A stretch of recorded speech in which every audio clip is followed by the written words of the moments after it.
নমস্কার, আপনারা নিশ্চয়ই সুস্থ আছেন, ভালো আছেন।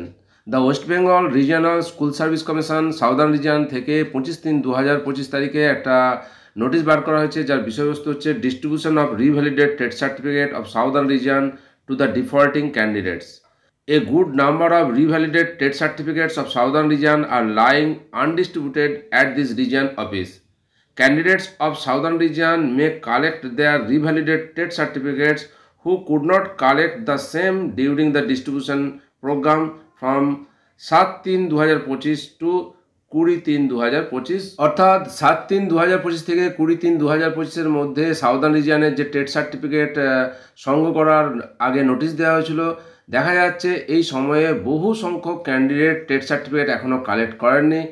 তাদের জন্য যাতে আবার কালেক্ট করতে পারেন একটা শিডিউল দেওয়া হয়েছে। 22/4/2025 11টার থেকে বিকেল 4টে পর্যন্ত, 23/4/2025 সকাল 11টার থেকে 4টে পর্যন্ত এবং 24/4/2025 সকাল 11টা থেকে 4টে পর্যন্ত। এই 3 দিন যারা এখনও টেট সার্টিফিকেট নেননি তারা সাউদার্ন রিজিয়ন থেকে সংগ্রহ করে নিতে পারেন। ওয়েস্ট বেঙ্গল স্কুল সার্ভিস কমিশনের রিজিয়নাল অফিস সাউদার্ন রিজিয়ন থেকে যে রিভ্যালিডেড টেট সার্টিফিকেট সংগ্রহ সংক্রান্ত যে নোটিশ বের হয়েছে তা আপনাদের সঙ্গে শেয়ার করলাম। আশা করি উপকারে আসবে। আপনারা সকলে সুস্থ থাকুন, ভালো থাকুন।